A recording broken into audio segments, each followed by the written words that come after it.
Good morning, viewers. Welcome to Frankly Speaking with Vibhuti Jha.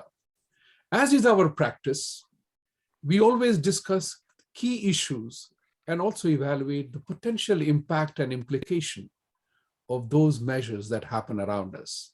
We live in a world which is remarkably interconnected thanks to technology. And, events happen, incidents happen, laws are brought about, which have impact. The latest one, which is definitely catching the attention of the global population, but specifically India, is the passing of the HR 566 bill in the US House of Representatives with a very razor-thin majority of 6 votes. The vote was on party lines, and it was passed, called the Islamophobia Bill. It is very important for us to understand what is the implication of this. It's very, very critical because the bill clearly targets 3 countries: China, India, and Myanmar. We all know about China. China doesn't give a damn, and if I may use the loose slang, for any of these international laws or rules passed because they reject it. Look at the human rights violations. China doesn't care. The business is, everything is business as usual. Nobody has imposed any sanctions or anything else about that. Second country is Myanmar. Yeah, there were Uyghur-related issues. There was not Uyghur-related. Which one is that? It's another. Rohingya. I apologize. Thank you, Raj, for clarifying that. Rohingya-related issues. And third is India. India is a home to more than 120 million Muslims living there who have made India a home. Why India is being targeted? And that's the issue that we will talk about in detail as to what are the elements of this law that impacts India and all Indians all over the world. To discuss this and a couple of other issues, I have greatest of pleasure in welcoming Dr. Raj Bhayani, who, in addition to being a leading physician, surgeon, he's also very deeply committed to community activities. He is a leading person in a leadership role with API in the entire US, as including Long Island and Queens area. He's one of the leading founders of the API New Jersey chapter, and very vocal, very involved individual in the Indian community life. Welcome, Raj. Thank you. I wanted to talk to you about this matter particularly. There were a couple of provisions. This entire Islamophobia bill, which incidentally was introduced was sent as a letter by CAIR to the president in January. And what has impressed me is that how people involved with this matter took this entire case so seriously that in the 11 months' time, the bill was tabled in the House, it passed, and even 2 senators, Bernie Sanders and Cory Booker of New Jersey, they have moved a Senate companion bill. Now, it's very important for all the viewers to note what exactly it is. It will be established in the Department of State, the Office to Monitor and Combat Islamophobia and other purposes. There will be a special envoy appointed for this purpose in the State Department, whose principal job will be to monitor, combat acts and incitement about Islam in the rest of the world. They are also going to indulge in coordinating and assisting in assessment and description of the nature, extent of acts of phobia and incitement. Who does it most? It also has a third provision, inclusion of incidents in foreign countries, which will lead to expansion of US jurisdiction worldwide. Fourthly, acts of physical violence, harassment against vandalism, against Muslim community, institutions, schools, mosques, and cemeteries. It will also talk about propaganda against Islam and incitement of violence. Sixth item is perhaps very important. It will talk about the religious freedom of Muslim people.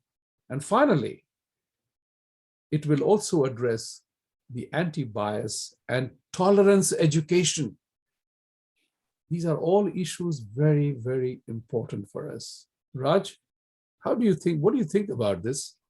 In my opinion, I'll just preface it by saying, this is institutionalizing blasphemy laws, and that none of us, you and I, can potentially even talk about that anymore.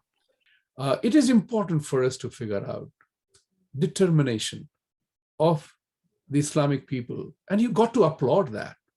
Whatever they consider as important, they moved it. They moved the matter in the interest of their own faith. You got to applaud that.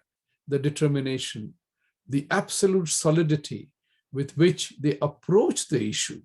Think about it like this. They submitted the letter to President Biden in January, which means soon after he assumed office. And in 11 months' time, the bill has been passed.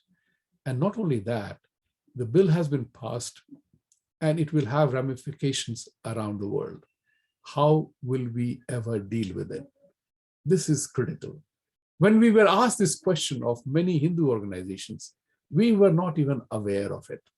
We heard about, there were pious hopes, oh, the House will not pass the bill. The Senate will not pass the bill. Or it will challenge in the Supreme Court. Give me a break. If the House has passed a bill, the odds of any of the things happening becomes remote unless and until the bill is translated and transformed into a scenario in which it includes every minority in every country of the world. That's the kind of petition that we have moved, we have tried to bring about, to reach out to the senators. All your senators, you must approach them, particularly the Democrats, to understand the implication of this law. It immediately affects our freedoms to even discuss.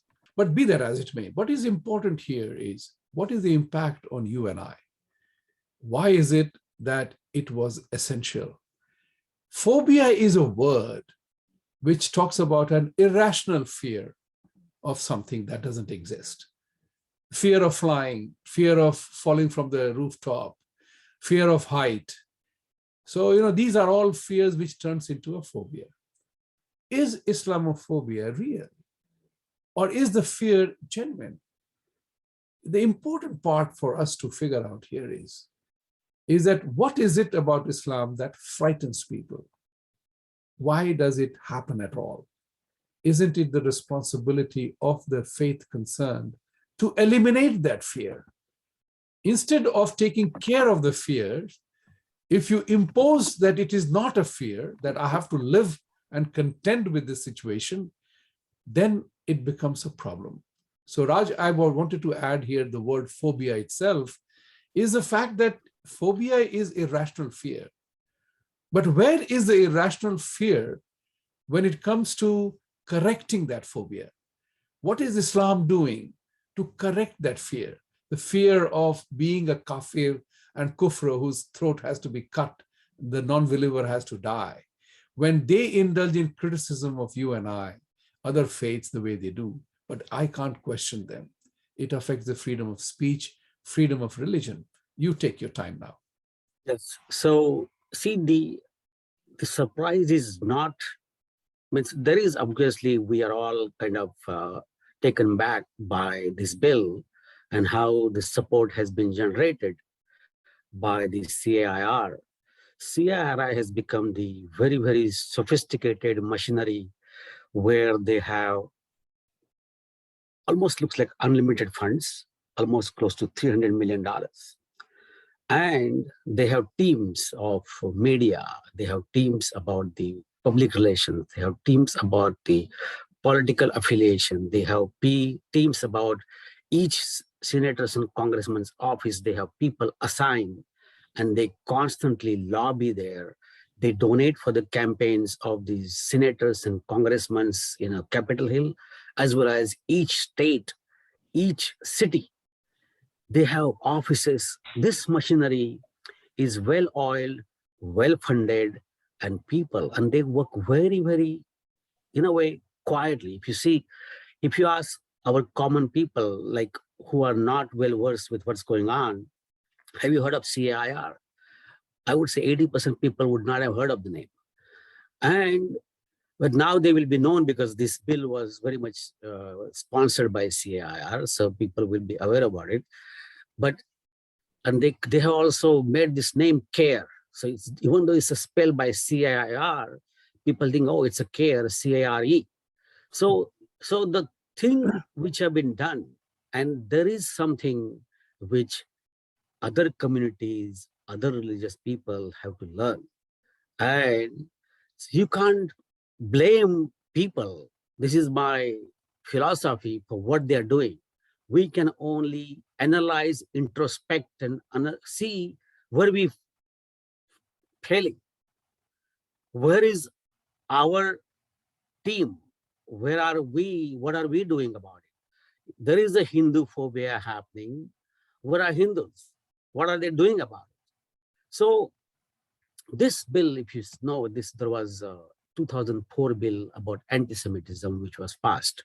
So they have actually taken those pretty much same prototype and put Islam there and passed this one.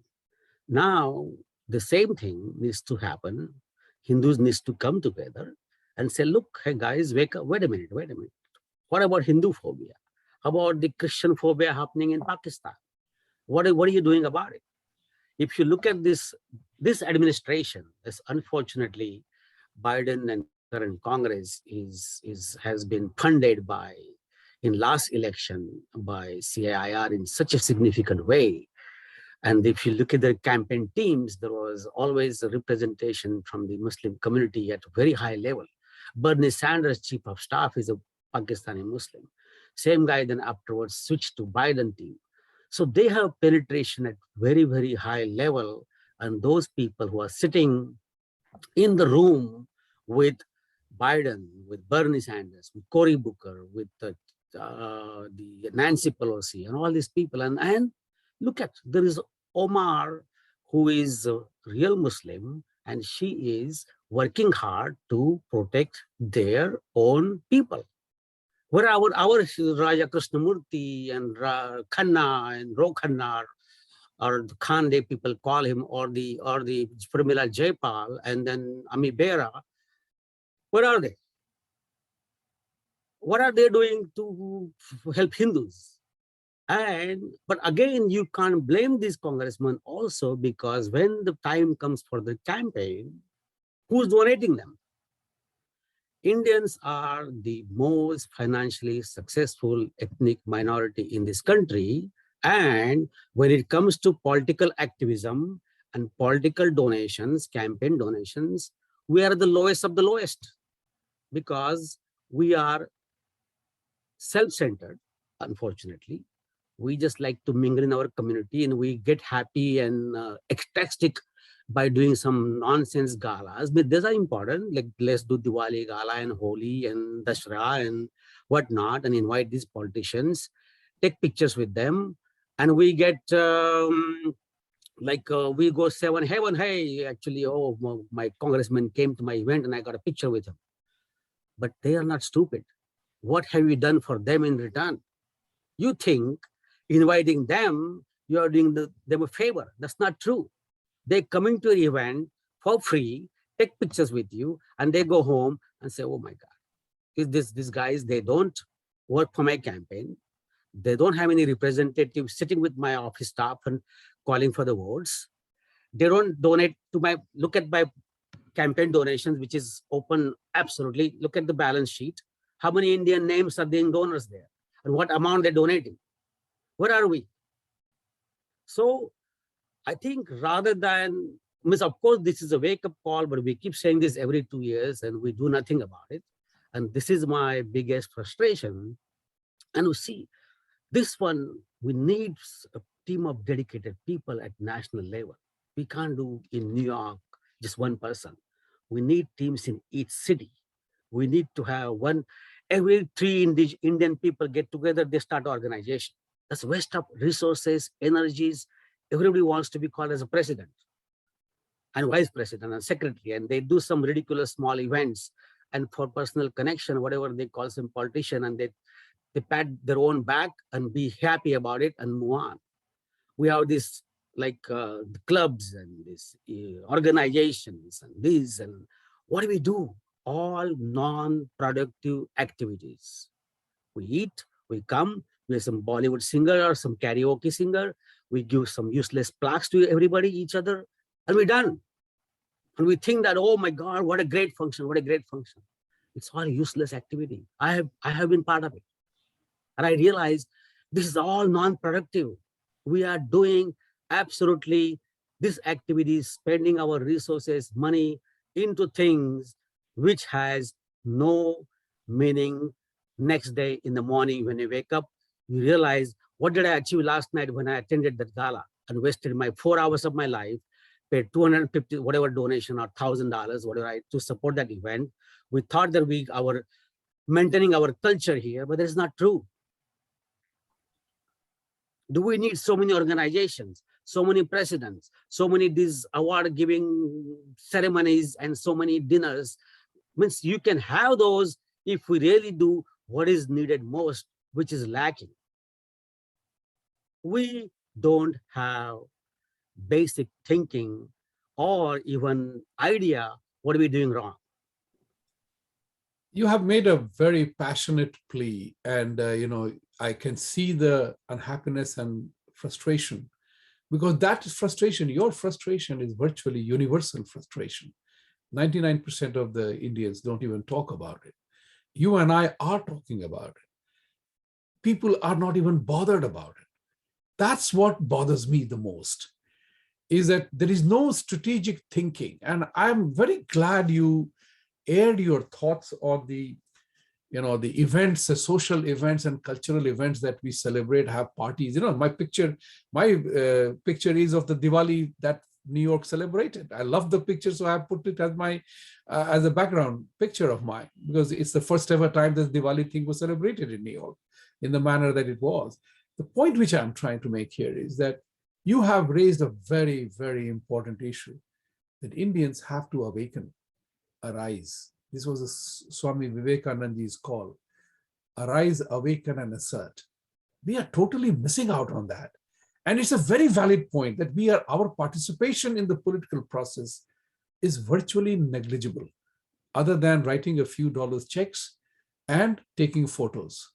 And I'm referring to the convention that you had recently, API convention.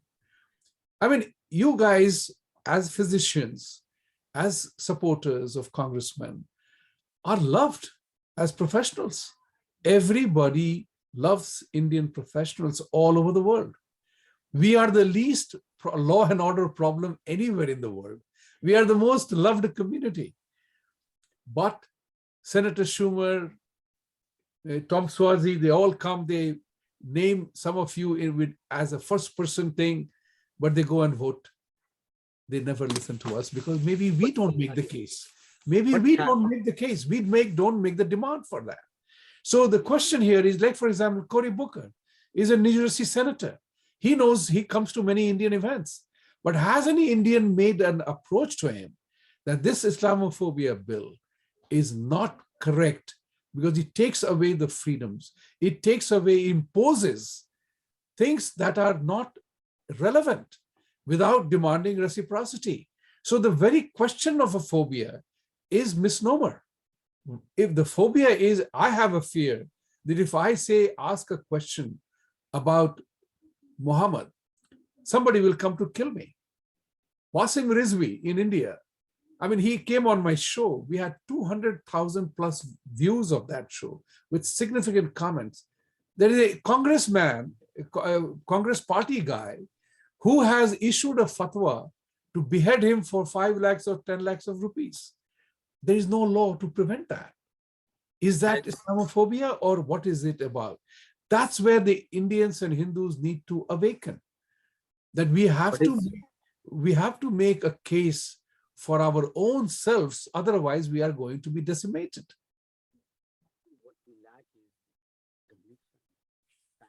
Your voice volume needs to go up. What we lack if you see, is passion and the commitment and the conviction and the strategy. Let's say Cory Booker, right? One guy from CIRI goes to Cory Booker and say, look, here is my $300,000 check from this 100 individuals, $300 each. And I want you to co-sponsor this bill. And then second Indian guy goes in there, hey, Cory Booker, you came to my Diwali gala. By the way, this is Dr. Bhayani. Please don't do that. Who's going to listen? So problem is you need to have some relevance and some influence beyond your words. Even if you are logically and legally and ethically right, the influence which we need to have for the other person listens to you and acts on it is lacking. That's where the basic problem is. Our people think that because this congressman came to my gala in Api Gala, Chuck Schumer came in, Thomas Swazi came, that means I have their ear. I may have their ear, but I don't have their heart until actually, and their brain until I actually have my two guys sitting there working for the campaign either, or I am equally matching the funds which CIR is donating. So and third problem is when Bhayani goes and talks to Tom Swazi, there is another Mr. Vibhuti goes in with some different agenda and then talks something else. And there are 10 people go and talk something else. So there is no unified message going to the Tom Swazi and Chuck Schumer from Indian community. We have too many leaders and less followers. So that's another problem. We have 100 organizations reaching them out for their events. That's all we want from them to attend our event. But there is no unified demand. Has any Indian organization has written to Tom Swazi, Cory Booker, or Chuck Schumer, hey, by the way, this bill is announced in January. From January until today, even Hindu American Foundation, one of the most influential foundation, and I actually love those guys. They are great people, and we should support them even in a bigger number to them and with bigger donation. Their also focuses on more of educational than political activism. If you see, they don't have political arm which is working with in an equally influential way. Advocacy, people think, is only education of politicians. That's not true. The education will not be influential if you don't open up your wallets along with that. So, we are living in a country where money matters, and money matters everywhere. And you are absolutely right that our organizations, our people need to think strategically, to know how to make a demand. There are local requirements that are totally different. And this is something which bothered me a lot, because when I came to the US in 91, I got from the Indian consulate the list of Indian associations. So there were more than 500 of them in 1991. Whether it was Beverly Hills, Tamil Sangam of Beverly Hills, or Tamil Association of Malibu. There were all associations all over the place of one or two people. Then there is a Federation of Indian Associations. What made me wonder is that while the Muslim organizations, they found a way to make their political argument, our organizations are hiding behind the tax shelter or tax clause 5013C9. Oh, we can't indulge in politics. But you have a freedom of speech to ask a question. We don't even do that. And that's the problem which I have with our cultural associations, that politics, society, technology, and economics is part of a cultural milieu. We exist because of all these factors, not one factor alone. So what must happen now? I mean, it is almost sad that we are moving into an era of oblivion. Nobody cares. And in reality, which is another one which frustrates me, is that we are the finest specimen, finest bunch of immigrants who contribute to this American society, and we are being treated as if we are the villains of the society. Think about it. If you don't awaken, as you are very correct, Raj, I can see and I share your annoyance and frustration on this count, that unless and until we awaken, take that value, what Swami Vivekananda ji said, Arise, awaken, and assert. And the fourth one is mine, is called act. If we don't, we will lose. And here is something which I tweeted today, that it is impressive to know that how the Muslim organizations have imbibed the culture of acting upon their needs with a strategy. That's what Bhagwan Krishna told Arjun in Bhagavad Gita. You have to act. Merely sitting and pontificating and intellectualizing a problem is not a solution to the whole thing. You have to eventually act. So what must happen now? No, we fought for the swastik symbol. We have done a couple of work where people did unite and fight. You and I are part of that conversation. But what must happen for a bigger shakeup? What will shake up? This Islamophobia bill is so designed against us that you and I can't even talk about it anymore, because it will fall under some category of propaganda and incitement that we will be charged. We can't even question whether there is a validity to their claims that they make of killing the kafirs, because that's my religion. I will kill the non-believer and the kafir. But we are not demanding, why don't you remove the term kafir and kufr from your thing? There is no reciprocity. So what must happen before we switch to another topic of immense significance in this regard? What must happen today? What must we do as a community as first step? Because you are the major community leader. And if your leadership doesn't inspire people, we are in trouble. Yeah, see, I would say we need a collective leadership, and we need bring in like actually the blueprint is in front of us. If we actually can learn, and people may not like what I'm suggesting, is learn how CR is working. Correct. Replicate the model. Right. We have in every city, we have great leaders, and some of them are actually very good and not about just the self-promotion and want some pictures. Some people are working very hard at grassroots level, but the time has come that we need a national organization of bringing everybody together and have a strategy, have a media wing, have a fundraising wing, have a political alliance wing, and we need all professions. See, our another problem we have is IT professionals, they have their own organizations. IITians have their own organization. Doctors have their own organization. The hotel owners have their own organization. They don't talk to each other. They're doing everything on their own. Like API is a very, very important organization. But what is the alliance between API and AHOA? There is none. What is the alliance between different organizations with not just coming on Zoom and talk? Implement something which is going to work at the Capitol Hill. The focus of every act, every fundraising, every thought, every meeting has to be, how do we influence Capitol Hill and the Senate and the President? Unless we have that single-minded focus, then only we will be able to get something done. But that is a humongous task, and we need some committed people for that. We need probably, as you can say, army of people actually who is going to coordinate, make phone calls, get together, reach out to some influential guys who can donate some money. We probably had to create an office, actually. One head office and then satellite offices in every major regions. Even it may not be city initially.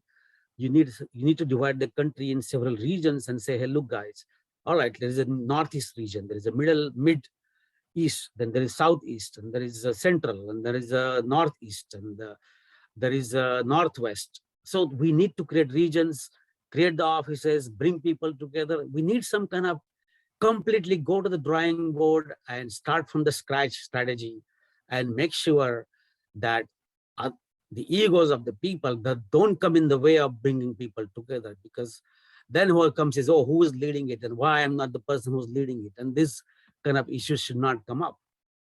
If we can keep our egos and self-promotion aside and create a national team with a different structure, I think that is doable and we can do it. I love it. I love what you said. That's my program called Frankly Speaking, and you really spoke frankly with reference to the issues that must come to the attention of every aware awakened Hindu and Indian that we are being sidelined, we are being marginalized. And if we are not going to face up to it, then we are facing an existential threat. I will quickly switch over to the next topic, which I wanted to say was the building of the Kashi Vishwanath Corridor in India. Prime Minister Modi has been, one of the things about this bill is to discredit India through Modi. Prime Minister Modi. I mean, he has done an incredible work in creating an awareness of the relevance of Hinduism and Sanatan practices in the world around us. There's nothing more relevant to the world in this era of science and technology and DNA research and COVID virus that it affected everybody. It did not spare a religion. It didn't spare any color. It didn't spare any race. It didn't spare any country. It caught everyone. That's what the world is all about. So building of Kashi Vishwanath Corridor, how do you see that transforming?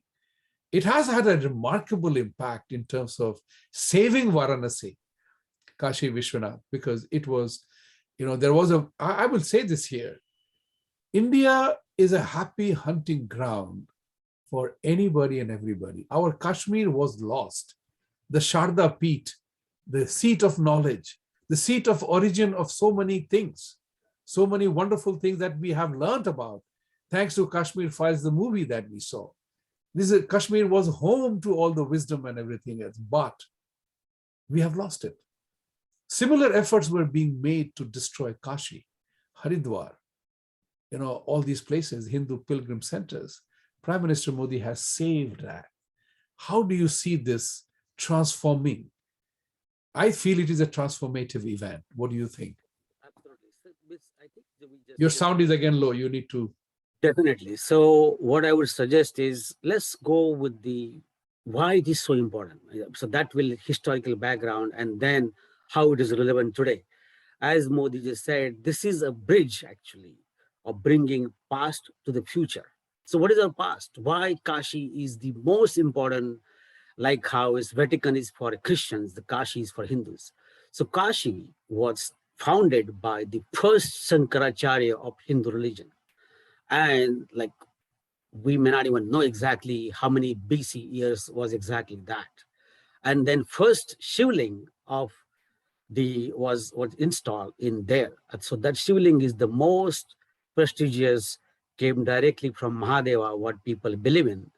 And that was put in the Kashi.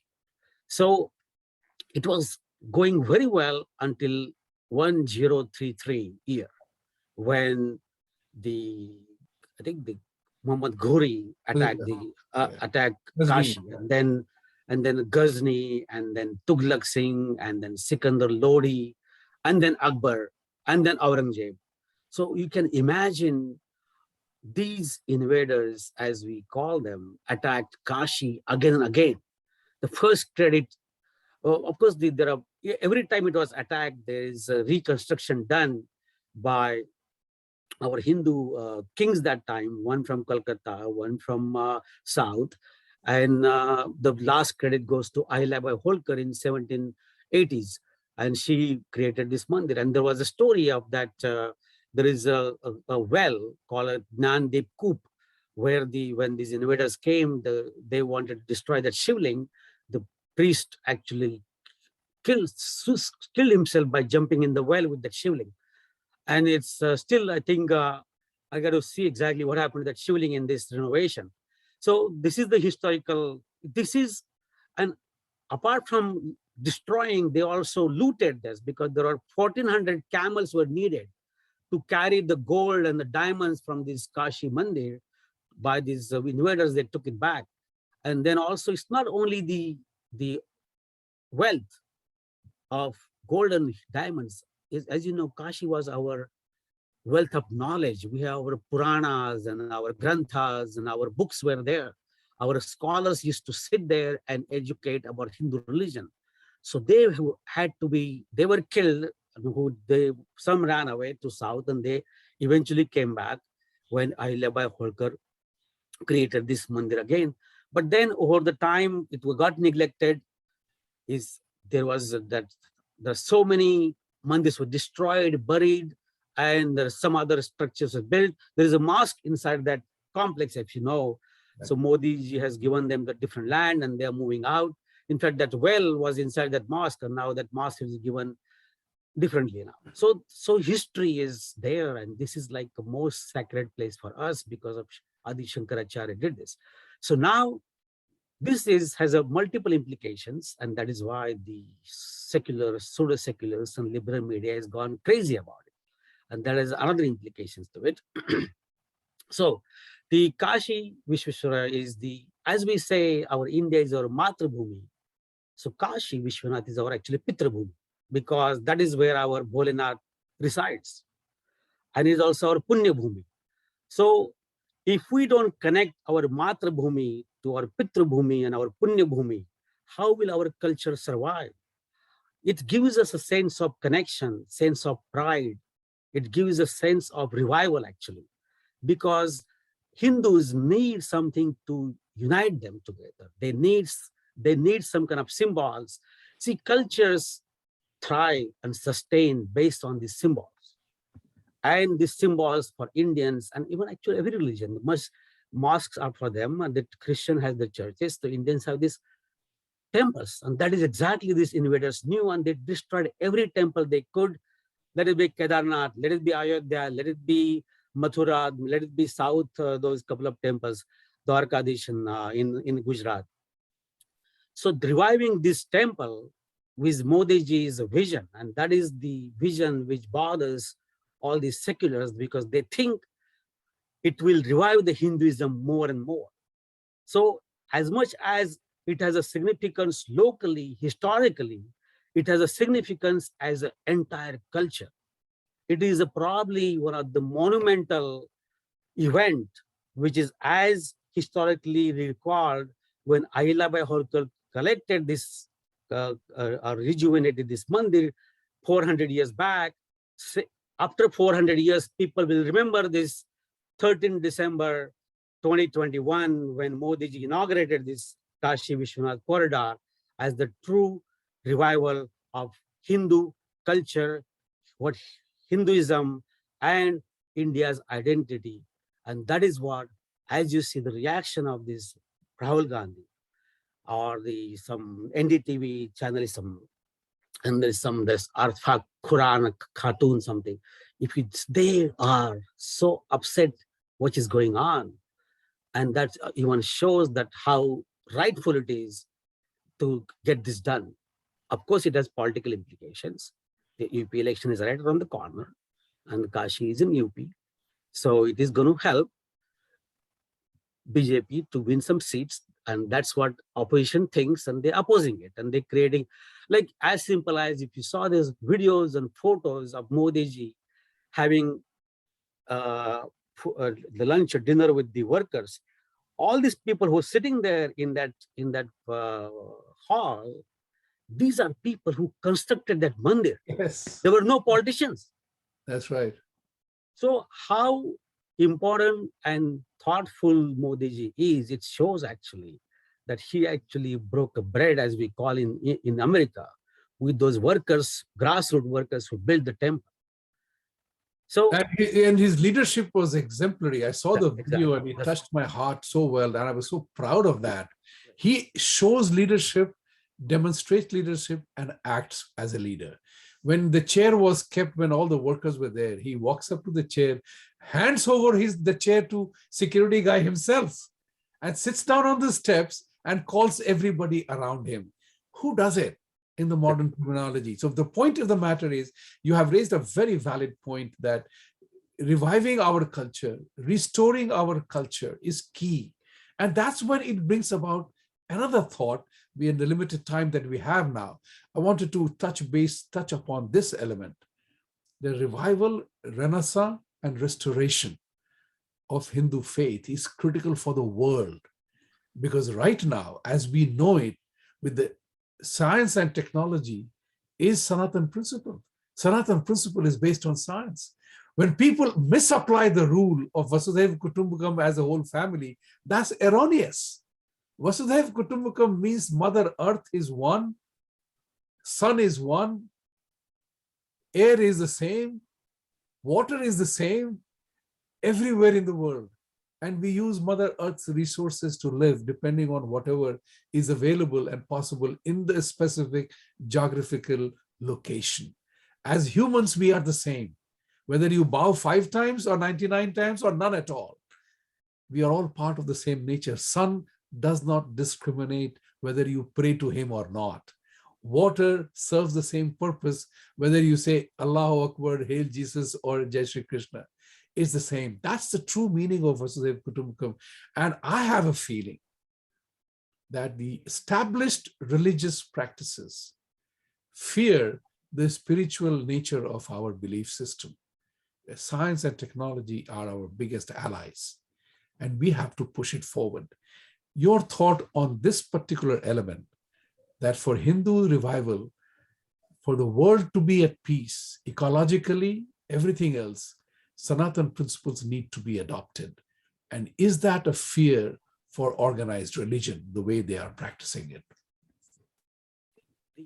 There are two elements to it.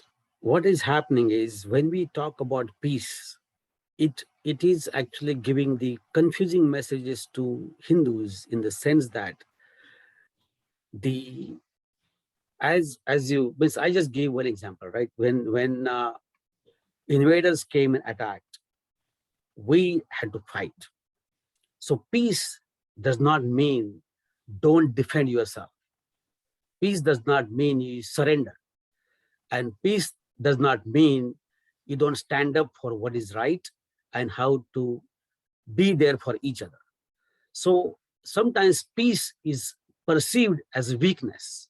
And of course, people can say that, okay, actually, no, peace comes from the strength, but these are good quotes to be read in what do you call that, on the Instagram and everything, or WhatsApp. But at the end of the day, people have to wake up and make sure if we are on the attack, we need to be able to unite, iron out our differences, and very, very important, stand up for protecting ourselves when time comes. And otherwise, we are going through a very, very difficult time. Even though we're seeing with Modi ji in India, there is some revival of national pride, but the secularism and pseudo-secularism has actually caused a lot of confusion among Hindus. They don't know whether defending Hinduism, is it considered right thing or wrong thing, actually. You will see a lot of Hindu people, in fact, NDTV or this Sardesai and then all these people, when they criticize the BJP leaders and RSS leaders and even this Kashi, when Modi is that event of that having food with the people, so they said, oh, Modi said, na khaunga, na khane dunga, so why is he eating with these people? This is what one of the anchor was saying on the TV news. So you can understand how people misrepresent and misconstrue the what we are trying to say. I believe peace is great, but peace comes when both parties are at peace. When one person is getting attacked, another person says, I'm at peace, that peace will never work. So, Raj, you could not have been more accurate, and I loved your presentation today, your points that you made. As the saying goes, but every conversation must come to an end because of the time factor of the TV programming. But there are a few closing thoughts that I want to say. I want to thank you immensely for frankly speaking your mind here today. You uplifted and you fulfilled the aspiration of this program. We call it Frankly Speaking with a Purpose. This is important for all of us to know. Mahabharata and Ramayana teach us one lesson, and that lesson is very simple. You have to arise to fight for your own self. You have to arise. There is nowhere does it say that you don't fight or give everything for peace. Even to maintain peace, you have to fight sometimes. And that's what is important. Dharma comes there to protect and defend what is yours. secularism is a word, I have begun to distaste it. It's not anger, it's not frustration, it's understanding of it. Why is it that we alone Hindus have to be secular? Others don't have to. That's important. Think about it from this perspective. Why does it matter to us to be secular, but others need not be? Think about it from another perspective.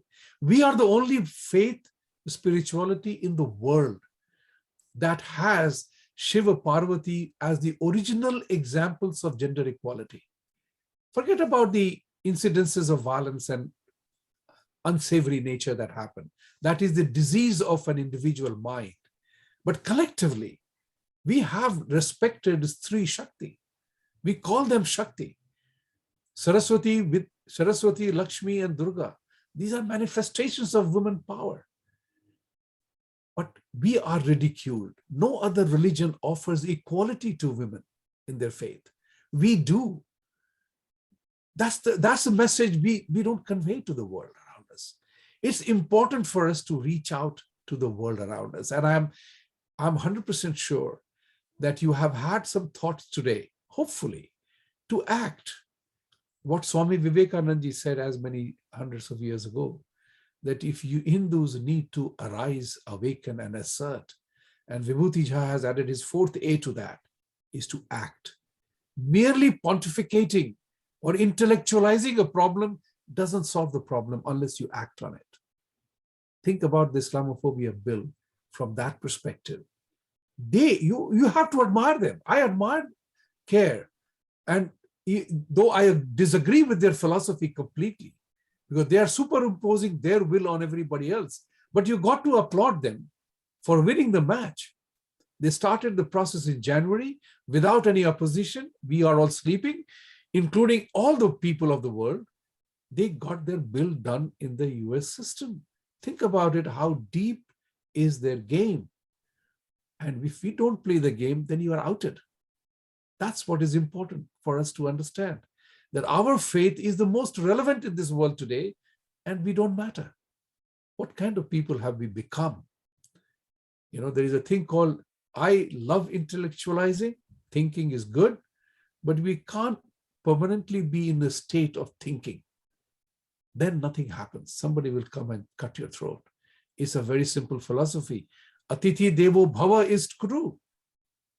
But if there is a barbarian at the gate out to cut your throat, that's the time when this principle will not apply. Offering lassi, champagne, and gulab jamun, he will have it all and still kill you. Think about it from perspective of reality. And with these words, I thank you very much for joining me on this show today. Thank you, Raj, for being here today and, you know, articulating the reality the way you did. And I tell doctors are the biggest representative of the Indian diaspora. I think you should organize doctors for humans, doctors against religion. When people come to you for ENT problem or plastic surgeon, you don't look at their color, caste, creed, or anything. You attend to the issue at hand. I think the doctors could be the biggest instrument of reviving true principles of humanity in the world around us.